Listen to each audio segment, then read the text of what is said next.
who are players? What kind of style is UCF playing this year? And your thoughts on the job Coach Dawkins has done this season? Same as every season. Johnny's. Uh, Everybody talks about what a great person he is, but uh, I think he's one of the best coaches in this league. I've always thought that about Johnny. Um, we all have tough jobs. These are from a competitive standpoint. But the job he's done in Central Florida, I have unbelievable respect because I remember where it was when he got there. And he always puts together a really, really athletic roster. How he wants to play and the way he wants his kids to play is very apparent in every team that he coaches. He always starts with his point guard seemed like I'll fit a mold, like the Taylor kid, big, strong, physical, smart, tough. This kid Johnson, who we played against last year, played good against us last year. Athletic wings and Allen and Sellers, and then Walker, who's been there a few years. We played against him too. One of the more great size, great athleticism, really improved.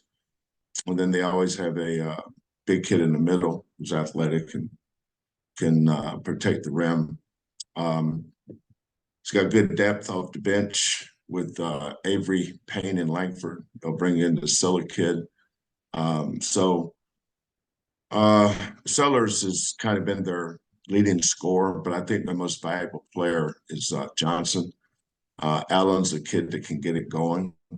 They're just scary. I don't get to watch all these teams really until we start preparing for them because you're focused on the game you're playing. So I didn't see the Kansas game. Just the last 2 days, watching how they beat Kansas. Then I thought they played great against Texas. I really did. Everything they did. They switched to zone. They pressed. They played through the point guard. They played through Sellers, Allen. Just a good team, Chris. I don't know that we've had a team come in our building this year that has their length and athleticism and playmakers. Thank you, Chris. We'll go to Joseph Duarte from the Houston Chronicle. Joseph, please go ahead. Good morning, Kelvin. Good morning. Kelvin, if I could go back to the other night, if you could expand on, you had mentioned about this team having a learning curve and some of the things you mentioned, JoJo and maybe Ramon's role and Damian and guys like that. But there's the changing of the leagues, and that's one difference. But with your team specific and personnel, has there been any other major areas that you've looked at and said that you sort of had to, from a maybe game to game basis, sort of make those type of adjustments that you maybe necessarily wouldn't have made in the past with a lot of your veteran teams? Yeah. Well, we're no different than anybody else when it comes to the following year. We're all going to lose guys and having to replace them with new guys. And that's easily forgotten. But you work from June trying to mold them into a team, getting them to play a certain way, to buy into something that's far bigger than themselves. All that stuff is extremely important. But at some point, they have to become a basketball team. They're here to play basketball. But we're used to losing 3 or 4 starters every year. A lot of years we lose 4 starters. But this year is more significant because of changing leagues. Because of the other league losing the 4 starters, we were able to, stay at a high level. But that level's not good enough in this league because the teams are just as good or better than you are. So that's where the learning curve is, Joseph. And that's a really good question, too. JoJo coming into the American, for instance, is a lot different animal than him coming into the Big 12. So think about that. you know, Reggie, God rest his soul, you know, would have been a learning curve for him. You know, he came here from Arkansas, started on Final Four team, played on Elite Eight team, Sweet 16. So going into the Big 12, just a normal transition for Reggie. But this is the first time JoJo's ever played. So, you know, he gets his eyes wide open. And, you know, we've had to, you know, at Iowa State, you know, some of his minutes were choppy. Some of our minutes were choppy because he was choppy. You know, you just can't separate one guy from the other four. You know, you absorb them all and they go out there together. Damian played on the team that he was the first and second option most nights, and he probably wasn't held accountable in a lot of the other areas. So we've had to make the adjustment with him. But it's the Big 12. You know, the one thing I've learned about this league is, number one, stay humble. Stay humble. Focus on what's in front of you and what's in front of you only. There's a process to beating or competing with the teams we're playing. And there's no guarantee that the process will work, but you have to have something to believe in.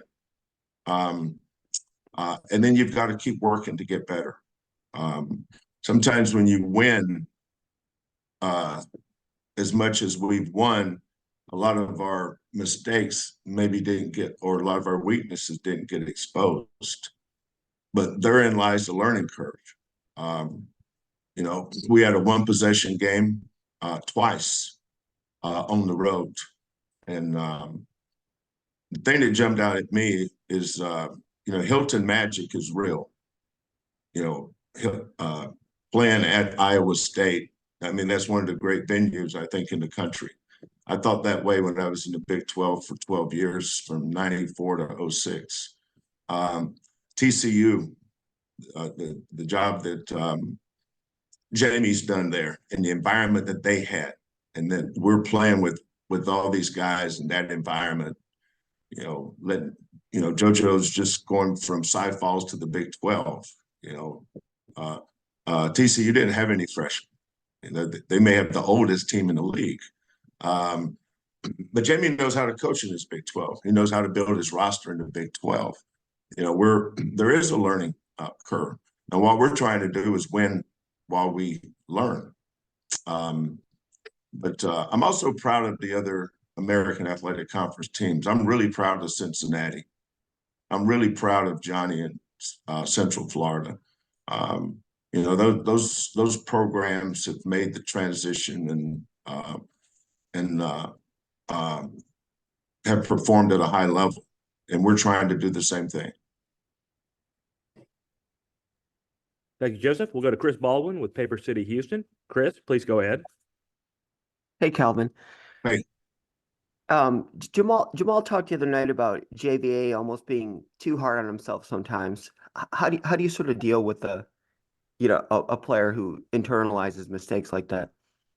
Well, I have a simple rule for that, Chris. The easiest kids to motivate are the kids with the highest self-esteem. Because of certain kids' backgrounds, they all don't have the same self-esteem. Like Javier didn't come in here with the same self-esteem, for instance, that Jarris Walker did. You know, that's the beauty of coaching other people's children. They're all raised differently, but the one thing that I found out, they are all God's children. They really are, and you have to treat them differently. Now, I treat them all fairly, but I do not treat them all the same. Now we have a culture here that is kind of our beacon. It's our North Star. We follow that. But from my seat and the way I treat these kids, I do not treat them all the same, because they're not all the same. You know, Javier was thrust into being the starting five-man. He didn't have a starting five-man's confidence. I think he had a starting five-man's ability. There's a reason we're 15-2 with him as a starter. You know, you guys can chop him up and over-examine him and do an autopsy, and eventually you'll find something wrong with everybody, especially if you look for it. But Javier's come a long way, and I'm really proud of him. I believe in Javier, and I say that in front of the team. But Javier probably needs that a little more than, say, Jairus did or Reggie. You know, every kid's different. And as a coach, you have to be able to analyze each kid's strengths and weaknesses and coach him accordingly. Thank you, Chris. We'll go back to Chris Gardner, please. Go ahead, Chris. Coach, what are your thoughts on the environment, the fan environment at Wednesday's game against Texas Tech? Awesome. I sent out a tweet. Well, full disclosure, I wrote it. I actually did write it, and because I was thinking about the fans driving home, and I said, "Gosh darn it! I should have mentioned that in the press conference after the game." But not being the brightest guy in the world, I forget stuff. But as soon as I got home, I just typed it up on my phone and sent it to Lauren. I said, "Make sure you send this out." But you know, we come off that environment at Iowa State, and those Iowa State fans are a different breed, man. I mean, they fight elements, they fight weather, but the pride that they have in their school is something that is just impressive at another level.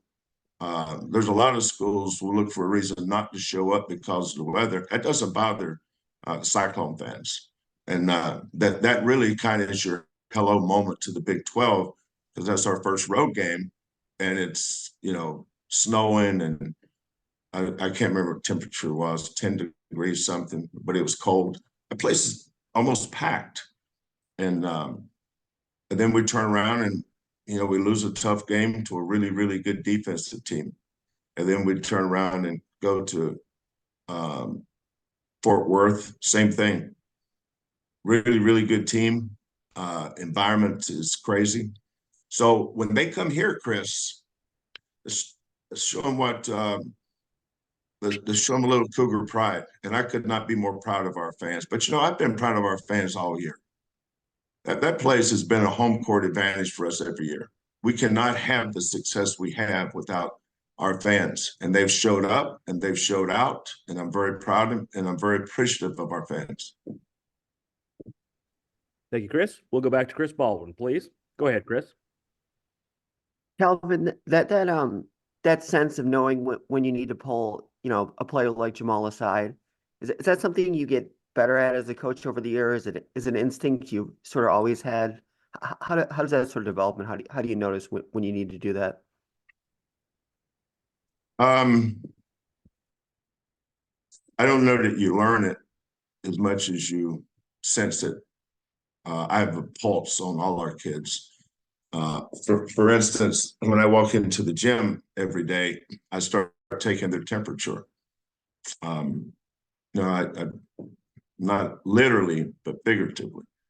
You know, you don't have to say a lot to say a lot. You know, look at their body language. I know their body language. I can almost tell you how they feel today as they prepare for practice.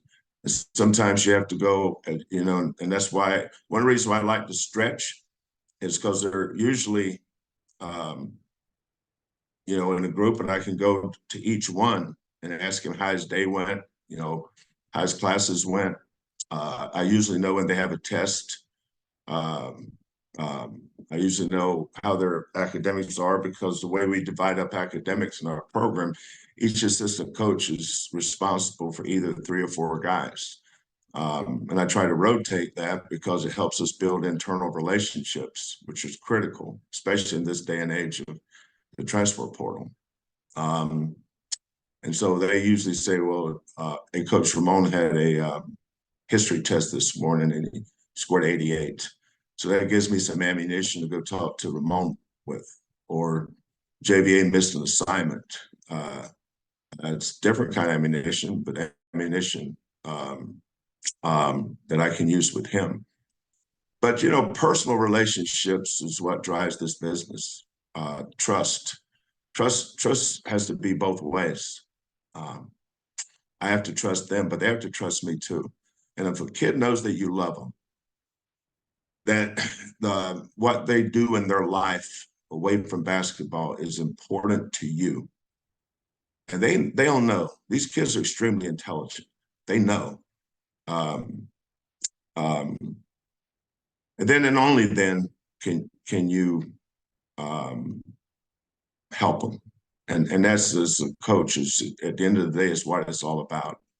You know, when my time is coming and gone, the thing that I'll remember the most and will have appreciated the most is will be never none of the wins or losses or championships. That stuff will dissolve into another era, and most people won't care. But what I'll appreciate the most is watching kids like JBA come in, not the most confident kid, a little bit awkward in some ways, and develop into a starting center. And I how this year goes and next year goes for him. Jamal's toward the end. So just these kids' journeys. We're a destination-focused society where we just get judged based only on your destination. So most people don't have an appreciation of an individual's journey, but that individual's journey, to me, defines him. Because you win a trophy doesn't make you better looking, doesn't mean that you got more of this, you more of that. And, it's usually just something that dissolves very quickly. But the thing that you remember is the kids' journeys and the relationship that they build with their teammates and how they stick together because they came here for a common goal. And, I know that a lot of that sounds sappy and all that stuff, but, I believe in it. That's if you're going to coach in whatever era, I think this is my 5th decade, 80s, 90s, 2010s, 20s. This is the 5th decade, and some things I don't want to change.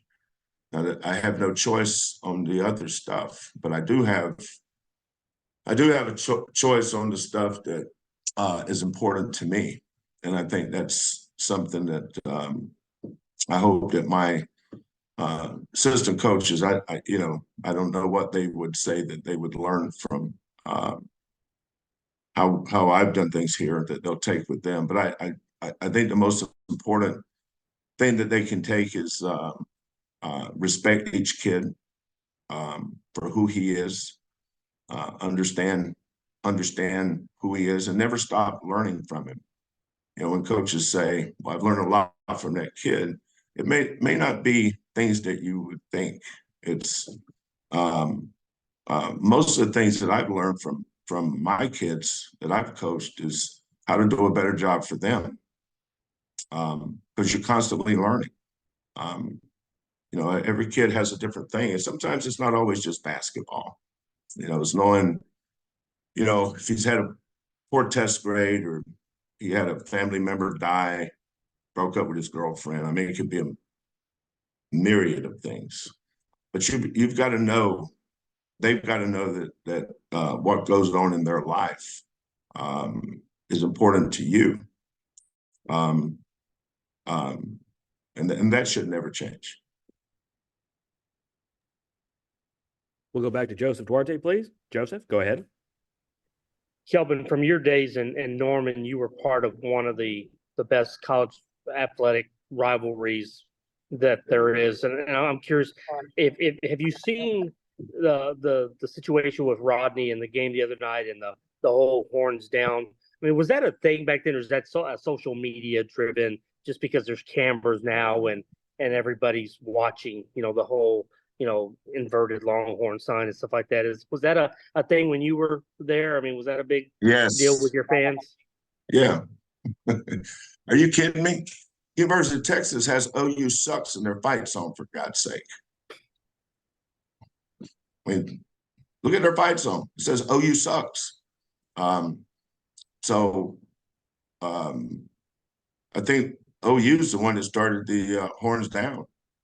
So, but in an indirect way, University of Texas should actually take it as a compliment, because they have such a great athletic department, and they've had kind of been a department that's defined by how much success that they've had in the past. But I know this: you got to be really, really good for people to hate you. Thank you, Joseph. We'll go to Starnes Leland with the Cougar. I've noticed this, Joseph. We've accrued a lot of haters here in the last 7 or 8 years. Pardon me, Coach. We'll go back to Starnes Leland with the Cougar. Starnes, go ahead, sir. Morning, Coach. Morning. You know, the other day Terrence was on the bench with you guys, and I'm sure he's on. He's around in the facility, and you guys see him. But how much does that do? Not only for him, but also just everybody else. Just have him out there, during a game with you guys. Well, Terrence's mom and dad, Tasha and Eric, I talked to them a lot, especially during. I was at the hospital the morning Terrence had his surgery. Kellen and I were both there waiting in the waiting room when they walked in, because I knew that would be a traumatic day for that young man. He's playing his best basketball, and then poof, it's gone. So I talked to him the night before the surgery, told him I'd see him in the morning. We sat there and talked with him until they came and got him to go back, he and his mother. But then when he got back, they took him right home. Now he's a little bit woozy after he actually came by here, and I took my phone and videoed him. I'm gonna show that to him one day. I think it would be better if I showed it to his kids, though. They'd get a kick out of what Dad was saying and acting. That was nuts. He was still under anesthesia. But I told his dad that as soon as he was able to be weight bearing in a boot, that would start taking him on road trips, because I knew that would help his spirits. And Terrence is one of those kids that everybody loves. Terrence, Terrence has just that personality and innocence about him that people gravitate to. But just having him there, he's one of these kids' brothers. Coaching staff loves Terrence too. But I think it's probably better for Terrence than knows he's still part of this family, and always will be. We'll go back to Chris Baldwin. Go ahead, Chris. Kelvin, you talked about the reaction to the two close road losses a few times the other night.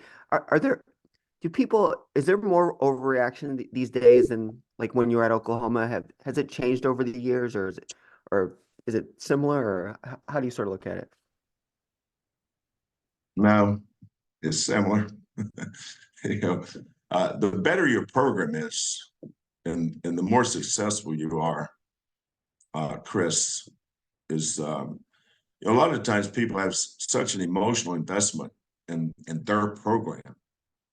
And, they just don't like to lose. But either the forums are more readily available. And, no matter what school there's always a really loud minority. And I've always believed in the silent majority and loud minority. Some people just can't help themselves. But as soon as they realize how inconsequential that noise and fuss is, and I would just tell them to enjoy the journey. There's going to be ups and downs, wins and losses. Support your school, whether it's ours or somebody else's, because if you don't, you may miss out on a really fun ride. We're going to survive all these bumps, and hopefully, when we get to the end of this journey, our team will be better for it, because that's our goal. We got time for a couple more questions. We'll go back to Joseph Duarte, and then a last question we'll go to Adrian Branch with ESPN. Joseph, go ahead, please. Kelvin, a year ago, Ramon, took that step back to, for him and was able to, get back with the program and stuff. What did you take from that, to give that young man that opportunity to sort of, it wasn't all about basketball at the time, and to sort of, Yeah. know that y'all were there for him, but also let him take care of his personal, Yeah. well-being. Yeah. Well, I was very, very blessed to have a great mother and father. They, treating these kids with respect doesn't mean you're not hard on them now. Um, you know, I can be a goldfish or I can be a barracuda. Depends on the time of day, weather, all that stuff, as it relates to these kids. Sometimes they need a barracuda, and sometimes they need a little kitty cat. They're all different. But what Ramon went through last year was real, Joseph. He had some, we had to take care of some off-the-court issues that far, far, far exceed the importance of athletics or basketball. And I was so happy that he came back with the right mindset. But I told him, we're not going to give you anything. You have to earn it. I think he's, he kind of had a perfect storm existence this freshman year, because we lost Marcus for the year and we lost Tremont for the year. And, we had the three guards, Jamal, Kyler, and Tajay. We only had one other guard, and that was Ramon. Then at the time, he was probably more of a forward than he was a guard. We just kind of developed him and gave him specific rules on how the role that we want him to play, and told him, by God, don't get out of that until you get some confidence that you can kind of step outside and do some other things. And so we had to be very specific on how he was going to play his role that year. Then the next year comes, and here comes, Jarris Walker, number 8 pick. Marcus Sasser comes back, the number 25 pick. Tremont's back. Jamal's back. You've got this guy. All of a sudden, his role changed. And, that changed his life in a lot of ways. And then now he comes back this year, and he's struggling to find out, am I going to be here? Am I going to be there? And that's always tough sledding for a coach, because I have 14 kids on this team, minus Terrence right now. And they're all very important to me. But their well-being is more important than the basketball. When a coach learns never to take himself serious, then he'll learn to not worry about what goes on outside the court. At the end of the day, I do something that brings people joy, and it also brings people pain. But you can't, I just think that the most important thing that I can tell our kids and tell our coaches is just stay humble. Just stay humble. It's not that big a deal in the grand picture. It's what we do. But, the difference between this side of the wall and that side of the wall is very thin. That's why part of my message to our kids over the years, as the success started to come and rise and go higher, is keeping them grounded. And I think that's something that we had to work with Ramon. Because, life can change you. And what you do with your life is how you react to that change will define your attitude. But like the other, at TCU, Iowa State, this is, that's part of the question that Joseph asked earlier about the learning curve that we've been going on. We didn't get a lot out of our bench at either place except for Damian at the end, but that was more of a give and take thing for him that day. But like the other night, it was good to see Ramon go in and contribute.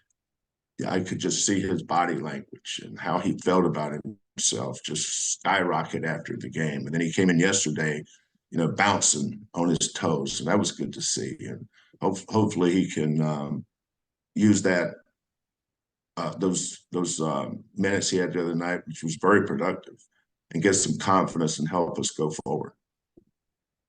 Hey, Joseph, I got time for one more question. I've only had 4 minutes on this call, so we'll go to Adrian Branch with ESPN. Adrian, please go ahead, sir. Hey, Coach, congratulations on your success. I appreciate it, Adrian. Good to see you, brother. How you doing, man? Yeah, I want to take an aerial view. It's a strong, if I can ask real quick. So you said fifth decade. So you and I were privileged to do this before cell phones and internet. So it's been a while. Let me ask you this from the 30,000-foot view as a leader. You've had to endure college basketball was making adjustments with the three-point line, the league changes, COVID, and now the NIL and transfer arms race. What are you learning about yourself as a leader? You say the first question, what would you learn about yourself as a leader? And what would veteran Kelvin say to young Kelvin as a leader? He said you probably should listen to your mother and went and been a dentist. um,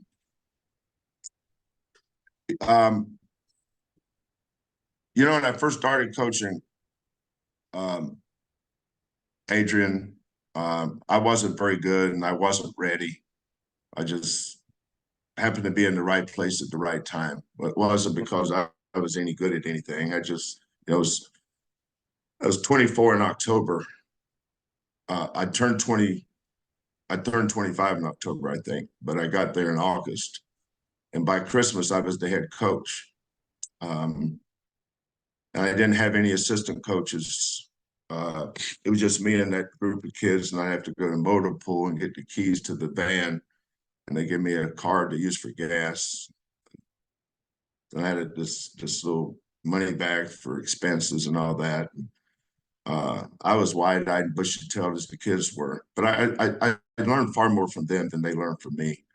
And then as my career developed, I learned that one of the biggest things that really helped me was learning the difference in being a boss versus being a leader. The thing that being a leader really jumped out to me was being able to enable my people to be the best version of themselves they could be. So we could all help each other. A boss kind of just lords over people and wants to tell people what to do and exert his power or whatever. And I never wanted to see myself as that guy. I wanted to be a guy that brought guys in and say, we're in this together.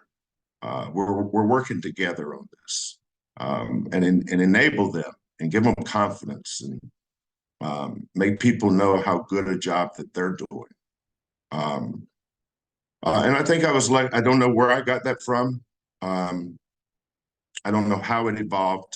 You tend to look back and say, I got this from this guy, this from this guy. I don't remember, but I did, and I'm very thankful that I did, because the part of the success that we've had at all the programs that I've coached is when I finally got to where I did have some assistant coaches at Washington State. I was only 31 when I was the head coach there, so they were all older. And I was learning as much from them as they were from me, obviously. Then now here today, I'm so fortunate and appreciative to have the staff that I've had. And I think they all realize that we're all in this together. And I've enjoyed giving them responsibilities and watching them grow in their roles. And I've taken a lot of joy in watching the success of others in our program.